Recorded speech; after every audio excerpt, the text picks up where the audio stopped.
selain Pelupesi, kemudian Dan James dan Emil Audiero dan Ole Romeni, ini yang paling signifikan Ole Romeni. Sementara klubnya juga kelihatan banget ya. Iya, karena itulah yang kita butuhkan. Pemain di lini depan, nomor 9, walaupun Bahrain baru juara teluk dan Cina baru menaturalisasi beberapa pemainnya. Omongan-omongan pengamat-pengamat yang sempat melecehkan atau merendahkan apa yang dilakukan oleh Sintayong, ya sebetulnya harus berpikir ulang dengan apa yang dilakukan oleh Patrick Kluivert. Nggak usah sebut nama. Siapa ya?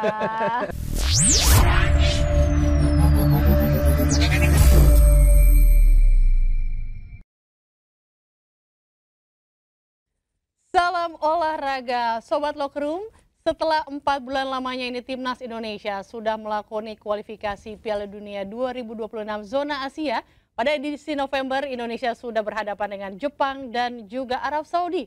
Kali ini di bulan Maret, Indonesia akan kembali melakoni kualifikasi Piala Dunia.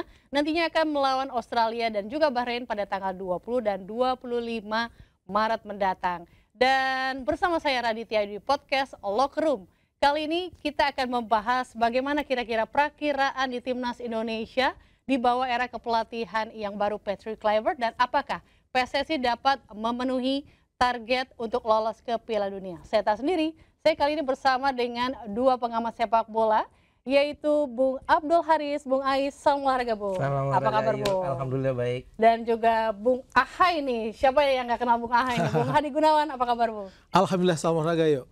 Sehat ya Bung ya? Alhamdulillah. Alhamdulillah nih Bung. Nah, sebelum ke pertanyaan nih Bung, kita nih akan throwback sedikit nih ya. PSSI kan memperkenalkan pelatih baru setelah Sintayong diganti, ada Patrick Kluivert dan kolega, ada Alex Pastoor, lalu ada Danny Lanzat, Gerard Vandenberg dan juga beberapa staf yang lainnya. Ini kan kesana nih PSSI ini memperkenalkan secara gencar seperti itu ya. Dengan harapan Timnas Indonesia ini dengan pelatih yang baru yang dapat berkomunikasi dengan baik itu oleh kepada pemain dan juga para supporter seperti itu. Dan juga PSSI juga gencar ini viralnya video untuk ngajak makan nasi Padang gitu ya kan. Kayak membangun kedekatan Indonesia. Tanggapan Bung Hadi dan Bung Ais sendiri bagaimana? Saya dulu atau Haris dulu nih? Bebas. Bung Ahai dulu. Sebetulnya kalau melihat pergantian pelatih itu dilihat dulu sebetulnya apa sih yang mau dicapai dari pergantian pelatih ini. Kalau menurut saya sebetulnya tidak ada sesuatu yang urgent sebetulnya untuk mengganti pelatih. Awalnya dari saya ya, karena bagaimanapun apa yang sudah dicapai sama Sintayong itu kan sudah untuk ukuran sepak bola Indonesia, di awal bagaimana Indonesia ada di peringkat 174 dunia sampai ada di 127 dunia, itu kan menggambarkan bahwa bagaimana beratnya perjuangan sebuah tim nasional yang istilah kata kurcaci lah di jajaran sepak bola dunia itu. Indonesia sebelum kurcaci, tidak dilihat lah sama negara-negara lain bagaimana kekuatan sepak bola Indonesia. Jangankan di dunia atau di ASEAN aja kita masih dilirik sebelah mata sama Thailand ataupun juga Vietnam. Itu awalnya ya, sampai akhirnya Sintayong sukses membawa tim nasional Indonesia lolos dari ronde 1, ronde kedua sampai ke ronde ketiga. Ini sebuah, kalau buat saya pribadi, ini sebuah pencapaian yang sangat-sangat luar biasa buat ukuran negara sepak bola seperti Indonesia yang dibilang sangat kurcaci. Nah, Sintayong sukses untuk sampai di ronde ketiga dan sampai juga di peringkat ketiga di lawan-lawannya yang sangat luar biasa. Kecuali Bahrain semuanya hampir sudah masuk Piala Dunia.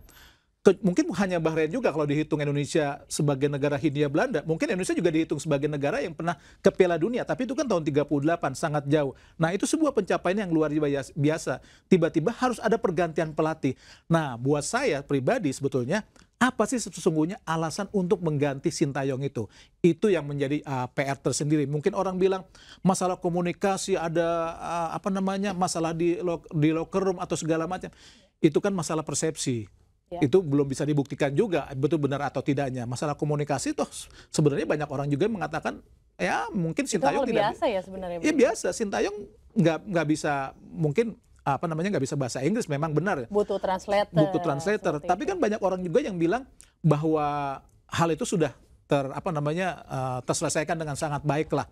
Nah mungkin tiba-tiba masalah komunikasi dengan masuknya pelatih dari Belanda ya, mungkin secara komunikasi ya memang terjalin dengan sangat baik. Tapi kan kita belum tahu bahwa chemistry yang terbangun dan segalanya itu kan belum tentu juga tercapai dengan sangat baik. Harus diingat ya bahwa di luar pemain Indonesia yang akan berkumpul di tanggal 15 ya Riz ya? Tanggal 16. 16 Maret ini. Pemain-pemain yang dari Eropa itu mungkin berkumpul tanggal 17 Maret. Baru latihan. Baru latihan di Australia juga langsung. Kita juga belum tahu hal itu tersebut akan menjadi satu yang memberatkan. Tapi kalau masalah komunikasi ya mungkin kalau masalah komunikasi ya bisa tercapai lah dengan masuknya pelatih-pelatih dari Belanda. Gimana? Kalau Bung Ais bagaimana? Ya, kalau menurut saya memang ini agak PSSI sendiri tidak terbuka ya. Sebetulnya ada masalah apa dengan Sintayong? Ini kan harus dijelaskan. Ketum beberapa kali saat di waktu preskon mengumumkan pemecatan Sintayong dia mengatakan komunikasi dan dia mencari pelatih yang strateginya bisa didiskusikan oleh pemain. Nah ini agak lucu menurut saya. Ini yang kalau seandainya didiskusikan pada pemain, kalau kalah siapa yang mau jawab? Pemain kah atau pelatih? Karena seorang pelatih itu boleh saja bersikap keras kepala, boleh saja bersikap batu otoriter, karena dia yang akan bertanggung jawab kalau timnya kalah. Dan sepakat tadi apa yang dikatakan Bung Aha ya, bahwa Sintayong ini sudah mencapai apa yang ditargetkan oleh PSSI, lolos Piala Asia, kemudian juga sekarang sudah sampai peringkat ketiga dan masih bisa bersaing untuk bukan hanya lolos putaran 4, bahkan kita bisa lolos langsung loh. Bisa lolos langsung, betul, belum pernah dalam sejarah kita Indonesia bisa lolos langsung. Masih ada 4 pertandingan lagi, kalau kita dapat poin saja di 3 pertandingan 7 poin, kans kita untuk lolos langsung masih sangat-sangat terbuka. Artinya dengan mengganti Sintayong kepada Patrick Kluivert ini resikonya sangat besar sekali. Gambling sekali ya, ini di tengah-tengah kualifikasi seperti itu. Gambling sekali karena kita ini 4 pertandingan, Kluivert hanya punya waktu sekitar 3 hari. Pemanggilan pemain 16 Maret, kemungkinan baru bisa latihan bersama 17 Maret, ya. 17, 18, 19. 3 hari aja ya. Betul, 20 sudah main. 3 hari. Apa yang bisa dilakukan oleh seorang pelatih baru? Ini susah. Tapi ya sudahlah, ini keputusan sudah diambil. Sekarang tinggal bagaimana. Kita tinggal lihat aja Riz ya. Betul, tinggal bagaimana Patrick Kluivert dan Alex Pastoor, Denny Lanzat bisa melakukan apa yang bisa dilakukannya dalam 3 hari itu. Dan ini yang dilawan kan Australia. Australia ini memang betul, Australia kehilangan 11 pemain, betul. Tapi tetap Australia adalah Australia. Mereka punya pengalaman internasional yang lebih bagus ketimbang Indonesia. Dan mereka juga pengalaman lolos Piala Dunianya lebih banyak ketimbang Indonesia. Artinya walaupun mereka 11 pemain ini absen, termasuk Harry Souttar ya, yang punya tinggi 200 cm, 197. Iya, sekitar ya itu ya 197 sampai 2 meter ya, ada yang mengatakan 197, ada yang mengatakan 2 meter. Tetap Australia bermain di kandang sendiri. Kans untuk mereka lebih difavoritkan lebih tinggi. Ini tentu perjudian yang sangat-sangat besar yang harus dilakukan oleh Patrick Kluivert dan timnya. Jangan lupakan juga yuk, Australia itu lebih sering bertarung di Asia dibanding kita. Betul, ya, beneran. Betul. Jadi ada gap yang cukup jauh juga ya, Bung? Oh, harus jauh sebetulnya, itu aja. Nah, ini tadi kan ngomong-ngomong Sintayong lagi nih, kita throwback sedikit. Sebenarnya udah move on belum sih dari pergantian pelatih? Kalau itu bukan masalah bukan masalah move on tidak move on ya. Maksudnya kita harus jujur, harus fair menilai bagaimana performa yang diciptakan seorang pelatih. Apakah pelatih seperti Yunus misal kita lupakan di tim nasional Belanda menciptakan total football, kan sekarang dibicarakan terus. Bagaimana Helene Herrera menciptakan Catenaccio di Inter Milan, kan tetap dibicarakan. Bagaimana Enzo Berzot membawa Italia menjadi suatu tim yang sangat tangguh, kan tetap dibicarakan. Ini kan bukan masalah move on atau tidak move on. Kenangan yang baik begitu ya, Bung, ya? Sesuatu yang harus kita hargai, ya kita harus hargai. Bagaimana pencapaian yang sudah dilakukan sama Sintayong, ya harus kita hargai seperti itu yuk. Ini sedikit lucu kalau menurut saya. Banyak kan komen-komen netizen nih, belum move on nih gitu. Sintayong di Depak setelah Indonesia menang lawan Arab Saudi. Betul, 2-0 loh. 2-0. Bahkan setelah itu kalau menurut saya alasannya apa ya? Sintayong ini masuk jebakannya PSSI. Kenapa masuk jebakan kalau saya pikir gitu? Karena setelah itu dia membawa pemain-pemain U22 ke Piala AFF. Padahal dengan asumsi bahwa Piala AFF adalah untuk mempersiapkan tim menuju SEA Games. Logikanya ya, Piala AFF itu masuk ranking masuk hitungan poin. dan itu timnas senior. SEA Games, tim U23. Logikanya prioritasnya yang paling penting mana, Bung Ahai? Ya jelas 23 lah. Artinya prioritas ininya loh, senior dan U23. Oh, senior. Senior. Nah, kalau prioritasnya senior, harusnya kan Piala AFF tim utama dong. Kalaupun tidak bisa membawa tim yang the winning team seperti yang main di luar negeri, paling nggak kan yang ada di liga lokal. Ini yang saya pikir Sintayong harusnya saat Sintayong mengutarakan bahwa dia ingin bawa U22, PSSI harusnya tolak dong. Ya. Kalau dari situ kegagalannya, kemudian Sintayong dipecat, tricky itu. Agak membingungkan ini jadi alasannya apa ya? Kalau mau misalkan PSSI benar ya menurunkan tim 23 untuk SEA Games dan kualifikasi Piala Asia 23 nanti, sebetulnya secara pencapaian pemain-pemain itu tidak gagal loh. Luar biasa bagaimana mereka melawan Vietnam, melawan Filipina yang jauh lebih senior. Itu kan pemain-pemain usianya 21 tahun, 22 tahun kecuali Asnawi ya. Asnawi yang lebih senior. Arhan gitu. Jadi sebetulnya secara materi pemain kalau dipersiapkan buat SEA Games nanti dan juga untuk kualifikasi Piala Asia U23 nanti, itu nggak gagal sebetulnya ya. Jadi seakan-akan PSSI mencari momentum dan masalah betul, apa? Ya, tapi ya sudahlah. Kita tetap terima lah ya keputusan sudah diambil. Kita tinggal melihat dan berdoa ya.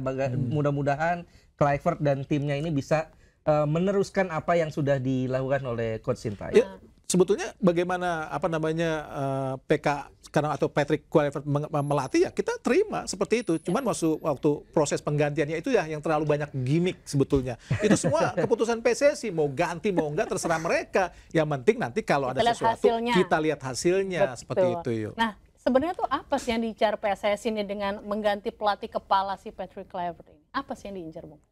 Ya kan kalau misalkan banyak narasi yang tercipta, masalah komunikasi, terus masalah untuk menggait masalah pemain-pemain naturalisasi, pemain-pemain keturunan untuk main di Indonesia, itu sudah nggak juga ya. Karena sudah kita bahas tadi masalah komunikasi nggak terlalu jadi masalah lah. Karena banyak asisten Sintayong juga bisa bahasa Inggris, walaupun translator si JJ itu hanya untuk Indonesia ya. Tapi kan lainnya bisa bahasa Inggris.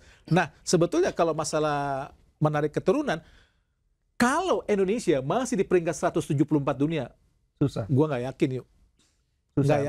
Nggak yakin pemain-pemain keturunan itu mau main. Dan kalau Indonesia tidak masuk peluang, berat itu peluang untuk lolos di peringkat ketiga nih di grup C, nggak yakin pemain-pemain keturunan itu mau.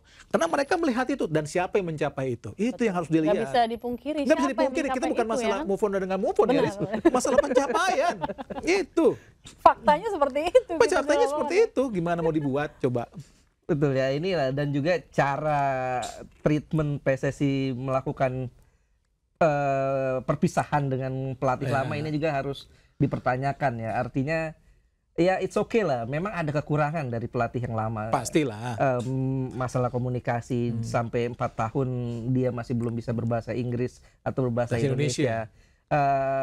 Tapi kan paling tidak saat perpisahan adalah orang yang mengantar gitu. Benar. Ini nggak ada yang malah supporter yang mengantar di bandara ya. Itu luar biasa ya. Secara apa etika itu kayaknya kok aneh gitu ya. Saya sebagai orang Indonesia kok mempertanyakan malu gitu juga gimana. Dan jujur ya, pencapaian apa yang dicapai Sintayong adalah yang terbaik dalam sejarah kepelatihan di Indonesia. Belum pernah ada.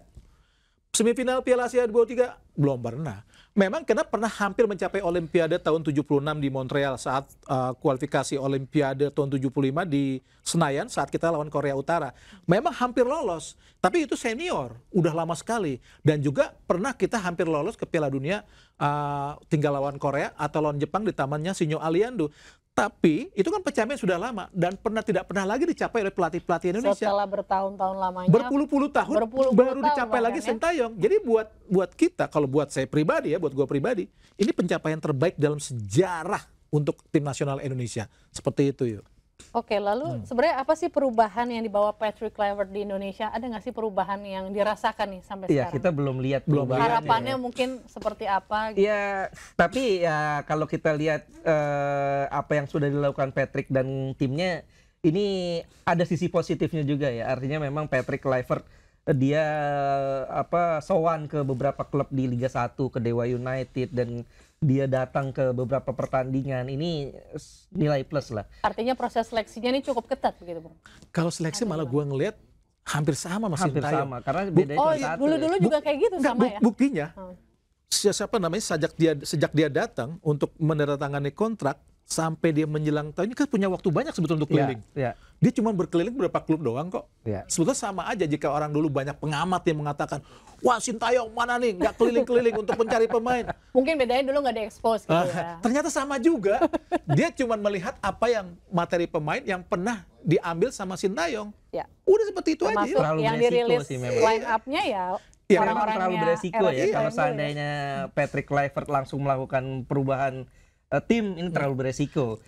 Dan memang betul dari 27 nama plus 3 nama tambahan ya, Joel Pelupesi, Dan James dan Emil Audero, itu Cuma satu perubahannya ya. Lokal, Septian Bagaskara itu. Ya, yang paling Sisanya baru ya. semua pemain-pemain yang pernah dibawa oleh Coach Sintayong. Dan gue yakin Septian Bagaskara itu pasti hasil rekomendasi pelatih dari Dewa United. Klub yang lagi digadang-gadang ya. Karena Stafnya Belanda semua. Stafnya Belanda semua loh. Betul. Dan pelatih itu kan memang pernah jadi Timnas pusat ya. pelatihnya Patrick. Iya. Pernah jadi mentornya Patrick Kluivert. Pasti tuh. Pasti didengar. Jadi ada Nggak rekomendasi mungkin juga soalnya ya.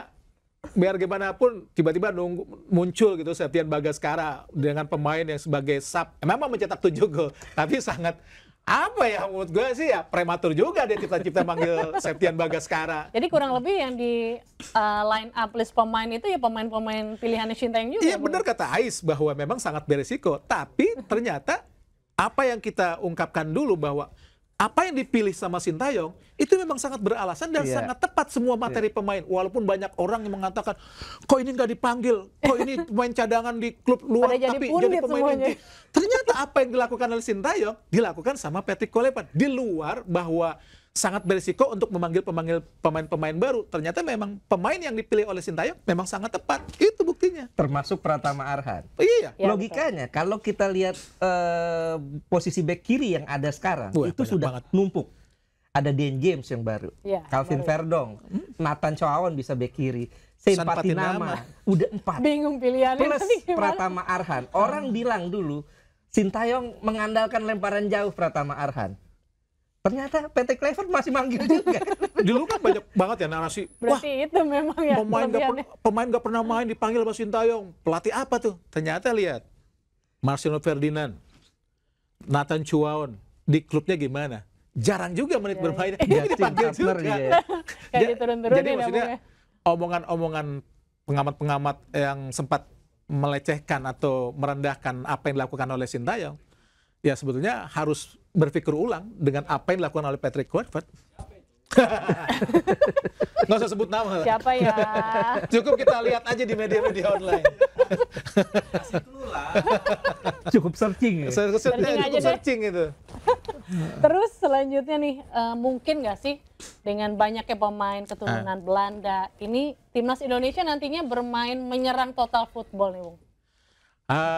Kalau itu apa yang pernah dikatakan sama Alex Pastur kita Udah akan dijawab pegang, udah dijawab sebetulnya. Mereka sangat realistis. Ya memang kalau ucapan itu terjadi memang sangat bijak, mereka sangat realistis. Karena bagaimanapun tadi yang sudah kita ungkapkan, mereka datang 16 Maret di Eropa itu baru kelar.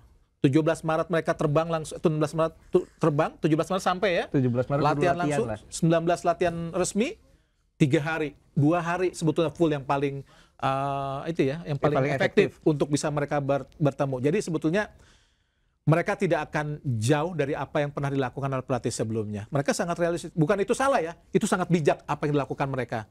Seperti itu. Ya Alex Pastor kan sudah jawab sebetulnya itu kalau nggak salah di podcast di Belanda gitu, dia jawab bahwa sepertinya masih belum mungkin untuk bisa menerapkan total football Terlalu ke dalam dekat waktunya. timnas Indonesia karena total football itu bukan hanya butuh visi permainan yang bagus, kualitas pemain yang bagus, tapi juga fisik yang luar biasa dan juga chemistry yang luar biasa. Nah ini yang masih belum didapat oleh pemain-pemain Indonesia karena kan kita ini ibarat puzzle kan. Pemain kita agak sulit membandingkan ini timnas Indonesia apa klub gitu loh. Karena masuk satu pemain baru, pemain baru, artinya cukup sulit buat pelatih merangkum chemistry tim ini, karena klub aja di pramusim mereka punya waktu 1 bulan, 2 bulan untuk melakukan persiapan, untuk melakukan tur pramusim. Hasilnya kan banyak tuh. Klub-klub di Premier League misalnya, ada yang warna merah tuh sekarang udah persaingannya bukan juara lagi, menghindari degradasi gitu. Ini artinya memang kan ada yang tersinggung nggak nih? Saya nggak sebut nama ya. Ini juga yuk. Maksudnya jangan mentang-mentang kita lihat pelatih dari Belanda terus itu tadi langsung. mau ditanyain, pelatih Belanda, pemain Belanda, chemistry-nya tuh maksudnya udah pasti cocok nggak sih? Iya, bukan berarti pelatih Belanda, pemain Belanda terus menciptakan tutor football. Toh tutor football sendiri yang paling sempurna dimainkan kan paling eranya Johan Cruyff atau zamannya Rinus Michels. Setelah atau tahun 88 saat mereka juara, karena pelatihnya memang Rinus Michels dan pemain-pemain materinya mendukung. Tapi kalau yang sekarang kan belum tentu pemain-pemain Indonesia yang berasal dari Belanda itu, yang keturunan Indonesia Belanda itu kan sebetulnya bukan pemain-pemain utama juga di Belanda. Sebetulnya pemain-pemain juga yang tidak terlalu terkualifikasi masuk ke liga-liga utama Belanda. Ya jadi mereka belum tentu juga bisa untuk memainkan total football, apalagi dicampur pemain-pemain lokal kita yang pemahaman taktik bermainnya aja, ya aduh sebetulnya perlu dicermati. Jadi nggak terlalu mudah dan memang nggak mudah untuk menjadikan total football. Jadi secara chemistry mungkin komunikasi oke lah terbangun dengan baik. Tapi menciptakan apa yang diinginkan orang tentang total football Belanda sulit. Bahkan Belandanya sendiri, timnas Belandanya udah nggak main total football. Pragmatis. Kita lihat Piala Dunia 2022 kemarin, bagaimana Louis van Gaal memainkan skema permainannya. Itu pragmatis. Main bola panjang, kadang-kadang mengandalkan sundulan. Lah artinya memang total football itu memang membutuhkan kualitas tim yang luar biasa. Artinya sulit buat Indonesia memainkan itu. Dan saya juga merasa bahwa kita jangan terlalu naif lah. Memang kita cukup banyak pemain-pemain diaspora ya. Kalau nggak salah sekarang sudah 19 orang ya, 19 orang. Tapi kita lihat dong, apakah pemain diaspora kita ada yang grade A? Saya kok ragu gitu. Gue kok ragu bahwa pemain hanya beberapa aja yang di klub. Kalaupun ada yang bisa dibilang grade A, mungkin cuman J.I. Jazz. Itu pun mainnya kan di Venezia, bukan di klub besar. Milan, Inter. Iya, kalau Milan, Inter bolehlah kita sebut grade A. Tapi oke lah kalau ada yang disebut grade A, J.I. Jazz, karena main di Serie A. Selebihnya Tom Hai main di Belanda, itu pun Almer lagi. Kemudian Kevin Dix main di FC Copenhagen. Artinya memang kita jangan terlalu ngelihat jangan euforianya jangan terlalu besar juga ya. Betul. Bahwa iya mereka ini grade level permainan kita naik, tapi ya belum seperti yang betul-betul bisa memainkan total football. Nah ngomong-ngomong nih, dengan segala dinamika yang ada nih Bung, main aja belum gitu kan. Nah gimana nih cara PSSI meyakinkan kepada para supporter nih tepat nih Patrick Kluivert? Ya pertandingan pertama. Kan kita nggak bisa ngelihat di latihan atau di persiapan. Di pertandingan pertama memang secara materi dengan masuknya mungkin misalnya Audero, Dennis James atau misalkan Pelupesi, mungkin sedikit membawa kedalaman materi yang lebih kuat lagi. Tapi kan kembali lagi, mereka pemain baru yang membutuhkan chemistry lagi, adaptasi lagi. Belum tentu. Kita akan melihat bagaimana di pertandingan pertama dan juga di pertandingan kedua saat melawan Bahrain 25 Maret itu. Dan gue kalau lihat dari pemain baru nih, kan ada 4 nih, selain Pelupesi, kemudian Dan James dan Emil Audiero dan Ole Romeni. Ini yang paling signifikan Ole Romeni. Sementara klubnya juga kelihatan banget. Iya, karena itulah yang kita butuhkan. Pemain di lini depan, nomor 9, walaupun Ole Romeni, dia bukan 9 sebetulnya. Walaupun Ole Romeni bukan nomor 9 asli ya, dia lebih cenderung sebagai winger ataupun sebagai nomor 10, second striker, tapi paling enggak dia bisa memainkan nomor 9. Artinya tambahan Ole Romeni ini sangat signifikan buat Indonesia. Sementara Joel Pelupesi ini seorang DM, defensive midfielder. Di sana sudah ada Ivar Jenner, sudah ada Nathan Chwaon yang bermain cukup baik. Sudah ada Tom Hai, walaupun Tom Hai bisa dibilang bukan karakter DM yang murni ya, lebih cenderung dia seperti Andrea Pirlo ya. Betul, sebagai playmaker di tengah. Dan di kiri ada Dan James, itu udah ada Verdonk yang mainnya bagus. Di kiper sudah ada Martin Paes yang cukup bagus, artinya tidak terlalu signifikan. Tapi memang betul bahwa 3 pemain tambahan ini memperdalam, artinya mempertebal kedalaman skuad kita. Oke, lalu artinya nih tadi dengan ngobrol-ngobrol kita nih, berarti kesimpulannya Patrick Kluivert ini belum tentu lebih hebat dong dari STY. Sebelum dia memperlihatkan hasilnya di pertandingan pertama, ya masih belum kelihatan. Kita tetap realistis. Harus dilihat, harus diingat ya. Patrick Kluivert kan bukan pelatih yang sukses. Ya. Di Curaçao, yang notabene pemain-pemainnya berbahasa Belanda, secara komunikasinya harusnya bagus, dengan materi pemain-pemain dari Eropa, dia gagal. Jadi kita akan melihat bagaimana dia performanya di pertandingan pertama saat lawan Australia.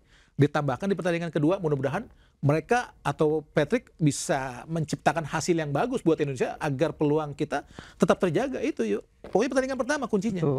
Pembuktiannya tetap di lapangan. Kita saksikan nanti ya, 20 Maret nanti ya, kita bertandang di Australia. Iya. Karena kalau lawan Australia kita kalah itu berat. Sebelumnya tuh leg 1 tuh kita 0-0 di GBK. Kalau kita kalah berat karena 3 pertandingan sisanya itu ada Jepang. Apalagi kalau di Sydney kita kalah, di GBK apakah itu lawan Bahrain atau lawan China, kita kehilangan poin, selesai udah. Ingat, Bahrain baru juara teluk dan Cina baru menaturalisasi beberapa pemainnya. Jadi harus dilihat itu. Banyak juga saingan kita ya. Iya, betul. Belum tentu dengan 19 pemain keturunan itu kita pasti menang. Belum tentu. Artinya kan memang Bahrain dan China yang nanti bakal kita hadapi itu bukan Bahrain dan China yang dulu pernah kita lawan. Ingat pelatih Bahrain ngomong apa? 4 bulan lalu sebelum kita tandang ke Indonesia, kita dalam situasi mental yang tidak bagus. Tapi setelah dia juara teluk, mereka memperlihatkan kepercayaan diri yang luar biasa. Itu harus hati-hati Indonesia. Kayak gitu. Tadi udah jiper dulu nih ke GBK nanti kan ketemu para supporter kita. Udah pasti kalau jiper mah.